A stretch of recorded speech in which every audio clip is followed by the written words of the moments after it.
Oscar, step away from the inventory table for me.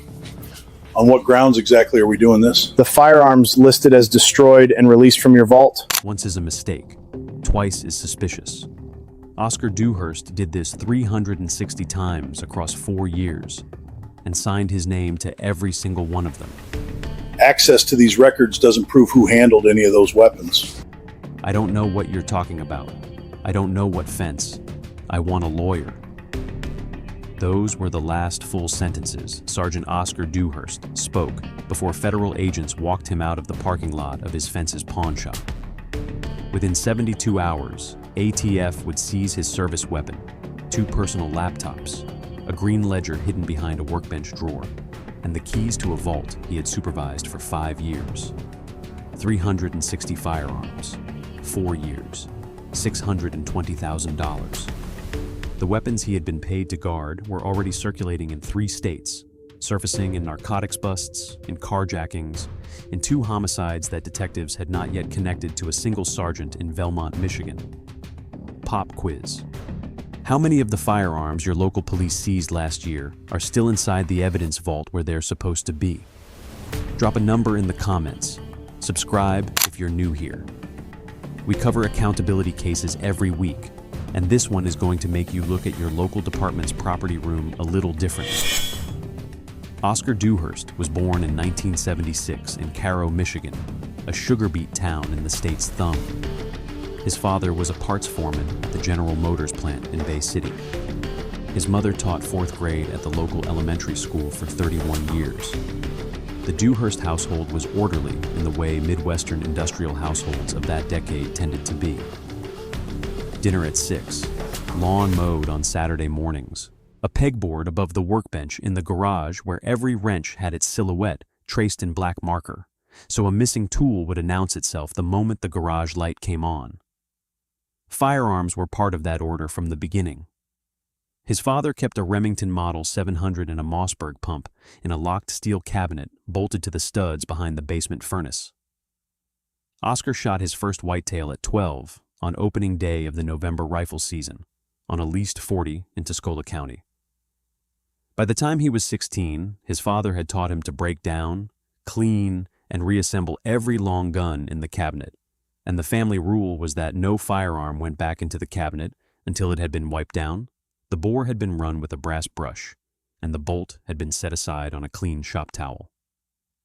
He graduated from Cairo High School in 1994. He worked construction for 2 summers, framing pole barns for a contractor named Ernie Vasek, who paid in cash on Fridays out of a leather pouch in his glove box. He thought briefly about following his father into the GM plant. He filed an application instead with the Belmont Police Department in the spring of 1996 after a recruiter visited the community college where he was taking criminal justice courses 2 evenings a week. The Belmont Police Department hired him in October 1996. He was 20 years old. He completed the Mid-Michigan Regional Police Academy in 22 weeks at the training center off M46. His academy evaluations described him as reliable, mechanically inclined, attentive to procedural detail. One instructor wrote that recruit Dewhurst shows particular aptitude for evidence handling and documentation protocols.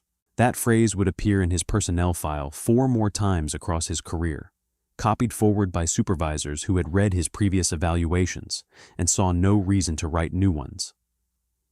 Belmont, Michigan, is a city of just under 60,000 people sitting along the Saginaw River. It has a downtown that emptied out in the 1980s and a strip of big box retail along the bypass that filled in afterward. The police department employs 94 sworn officers and a civilian support staff of about 30. It is the kind of department where most careers happen entirely inside the city limits and where promotions go to officers who do not embarrass the chief. Oscar Dewhurst spent his first 8 years on patrol. He worked the overnight shift on the city's east side for 4 of those years, then transferred to days. His evaluations from that period were uniformly positive. Detail-oriented. Consistently meets expectations. Demonstrates initiative on property-related calls. He married Heather Donnelly, a billing clerk at Belmont Regional Hospital, in 2001. Their son, Cole, was born in 2004. They bought a 3-bedroom ranch on Birchwood Drive in 2005, 15 minutes from the station. With a finished basement, Oscar slowly turned into his workshop. In 2014, he was promoted to corporal and assigned to the Property and Evidence Division as a working supervisor. The promotion came with a $5,000 raise and a small office off the evidence intake corridor. In 2020, he was promoted again, this time to sergeant, with primary administrative authority over the entire evidence storage facility. The promotion was not contested. He had been quietly running the division for years. There was nothing in his file that should have raised an alarm. There were no civilian complaints, no internal affairs referrals. He coached his son's youth hockey team for 4 winters at the Velmont Civic Arena. He served 2 terms on the Knights of Columbus Charity Board. His annual evaluations used the same vocabulary year after year: reliable, detail-oriented, trustworthy. That last word would matter. The Velmont Police Department Evidence Facility occupies the basement and sub-basement of the main station on Court Street. The facility is divided into 3 zones. The general property room holds non-firearm seized items, narcotics, electronics, cash, biological evidence. The biohazard and drug vault is climate-controlled and double-locked. The firearms vault is a separate single-purpose room measuring roughly 15 by 20 feet, with concrete walls, a steel door, and racks running floor to ceiling. On the day Oscar Dewhurst took over the division in 2014, the firearms vault held just over 2,000 weapons. The vault inventory broke down into 3 operational categories. Active case weapons were firearms held as evidence in open criminal prosecutions. They were tagged with their case number, the seizing officer's badge number, and the date of intake. They could not be moved without a documented chain of custody transfer. Recovered property weapons were firearms recovered as stolen and awaiting return to their lawful owners. Court disposition pending weapons were the 3rd category and the largest by volume. They were firearms whose original criminal cases had closed, but whose final legal disposition had never been completed. The court disposition pending category was the institutional graveyard of the firearms vault. Some of the weapons had been there for 15 years. A defendant pleaded out, and the firearm was never formally ordered destroyed. A complainant moved away and never claimed the recovered pistol. A case was dismissed, and the prosecutor's office never returned the disposition order. In every instance, the gun stayed in the vault, racked, tagged, and institutionally invisible. Every firearm in the vault had a sequential inventory identifier, a paper intake form, and a digital record in the property management software. Every disposition, whether destroyed, released to claimant, or transferred to another agency, was supposed to be entered into the system with a corresponding signed form, a witnessing officer's badge number, and, for destructions, a certificate from the regional disposal contractor. Periodic stock counts were conducted twice a year by the same evidence division staff who worked under the sergeant in charge. That sergeant was Oscar Dewhurst. He set the audit schedule. He assigned the counters. He reviewed the reconciliation reports. He signed off on every disposition entry. The system was designed under the assumption that the person supervising the audit was not the person stealing the inventory. That assumption was the only structural defense the system had, and it was about to be tested. The first weapon left the vault in March 2021. It was a Glock 19, 9th generation, recovered in a 2017 narcotics raid, court disposition pending, since the defendant had taken a federal plea 2 years earlier. The original case file noted no claimant and no destruction order. The weapon had been in the same rack location for 46 months. Sergeant Dewhurst pulled it from the rack at the end of his shift, slipped it into a soft case in his department-issued duffel, and walked out the back service entrance to his personal vehicle in the staff lot. The fence was a man named Lucas Brannigan, who operated a pawn shop and small arms reseller called Saginaw Valley Trade on the south side of Velmont. Brannigan was not formally licensed for the kind of transactions he was conducting with Dewhurst. He moved weapons through a network of regional buyers, straw purchasers, out-of-state resellers, two known affiliates of a Detroit area trafficking crew that supplied weapons into the Chicago illegal market. He had been introduced to Dewhurst 3 years earlier through a mutual acquaintance who ran a hunting guide service in Tuscola County. The first meeting was, on its face, social. The second meeting was business. Brannigan paid $400 for that first Glock. He sold it 3 weeks later to a buyer in Gary, Indiana, for $1,100. The buyer's identity would not be established for almost 4 years. 2 weeks after the first removal, Dewhurst sat at his terminal in the evidence office and entered a disposition record. Item 17-4429, Glock 19 9mm, status updated to destroyed per policy, with the date of disposal and the certificate number field populated with a fabricated string of digits.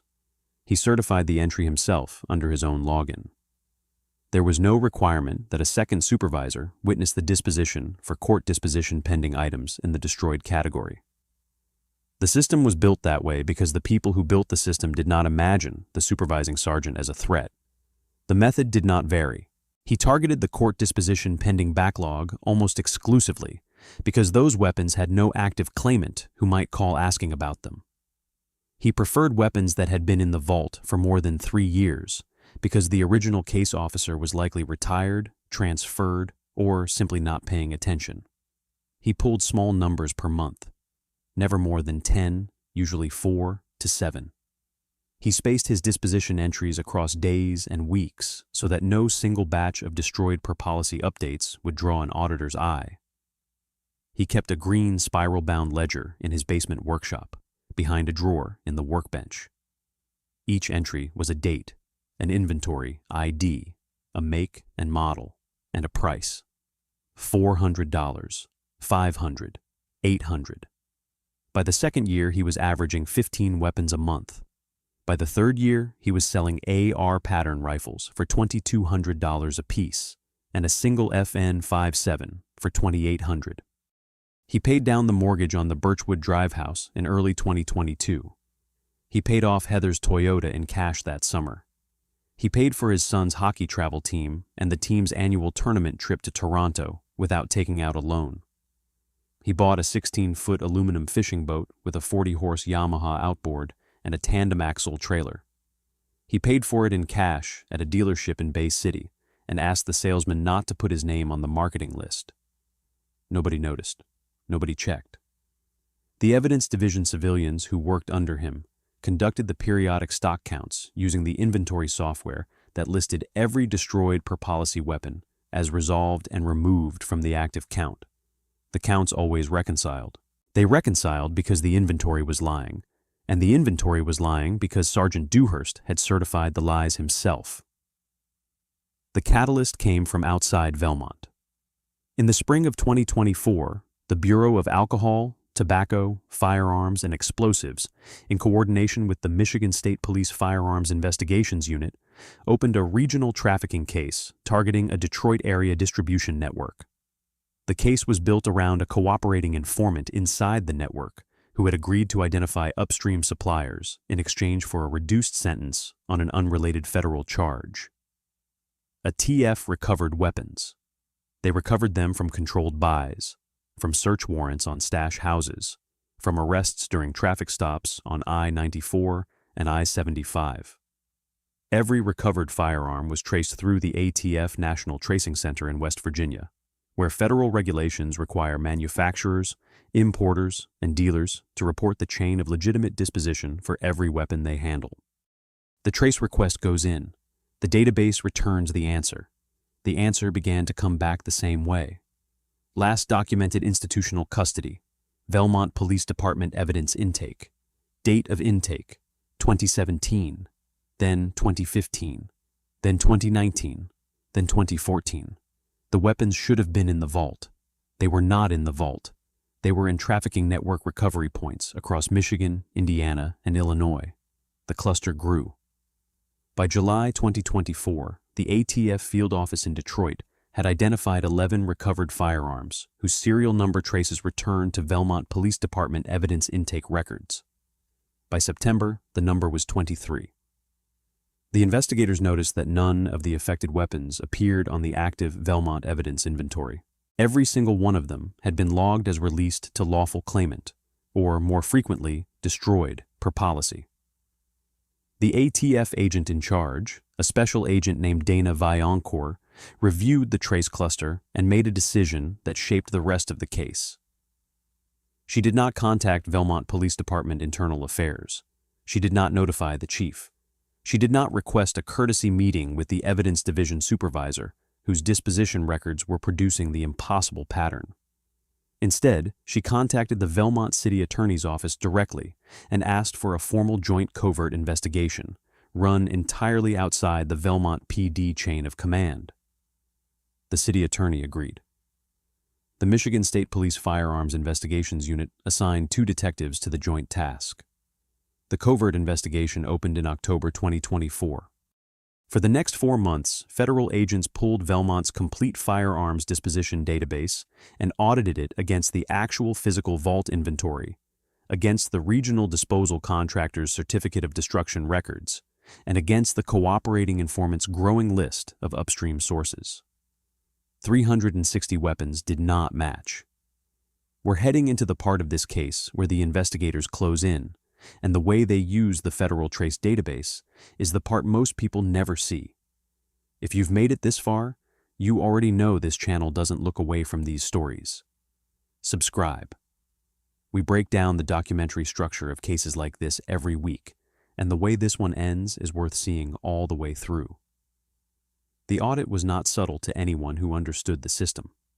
360 firearms recorded as destroyed per policy produced no matching certificate from the regional disposal contractor. That contractor, by binding agreement with the city of Velmont, picked up firearms for destruction at a foundry outside Lansing twice each year. The contractor's own records showed approximately 400 Velmont destructions across the 4-year window. The Velmont database showed approximately 760. The discrepancy was 360. The investigators built the case backward from there. Every destroyed per policy entry not matched to a contractor certificate was flagged. The flagged entries were cross-referenced against the ATF trace cluster, and the trace cluster matched the flagged entries to a degree no investigator on the joint task had seen before. The weapons were not just missing. They were missing in a pattern, and the pattern terminated at a single login certifying every disposition. The login belonged to Sergeant Oscar Dewhurst. A TF and MSP placed the fence, Lucas Brannigan, under surveillance in late November 2024. They watched Saginaw Valley trade for 3 weeks. They identified Dewhurst's personal vehicle, a black Chevrolet Silverado pickup truck, in the rear lot of Brannigan's shop on 2 separate occasions, both at the end of Dewhurst's shift. They photographed Dewhurst entering Brannigan's shop through the back service door, carrying a soft-sided rifle case in his right hand. In December 2024, Brannigan was approached by federal agents at his home. Confronted with the surveillance, the trace data, and the prospect of a federal trafficking indictment that would expose him to decades in custody, Brannigan agreed to cooperate within 90 minutes of the agents arriving at his front door.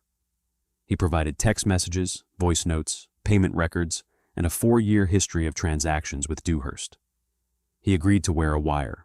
The text exchanges entered the case file in evidence. Brannigan, April 14, 2023.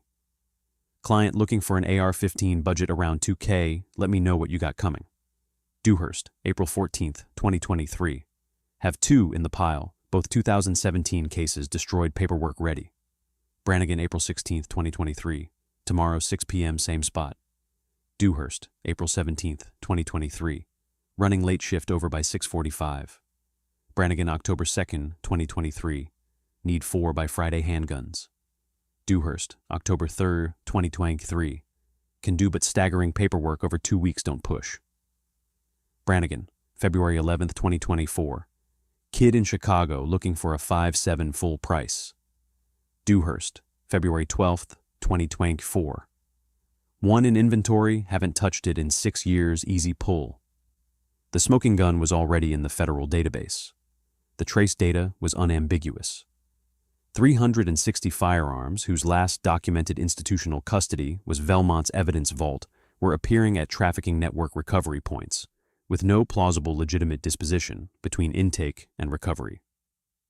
The federal regulatory architecture that exists precisely to make weapons traceable had been the documentary structure that ended the case. The investigators set the controlled buy for the third week of January 2025. The controlled buy ran on January 21st, 2025. Brannigan, wearing a wire and carrying marked currency, approached Dewhurst through the established channel with a request for a specific firearm. A Sig Sauer P226, court disposition pending since 2018, still racked in the Velmont vault under inventory ID 18-7715. Dewhurst pulled the weapon from the rack at 5:42 p.m.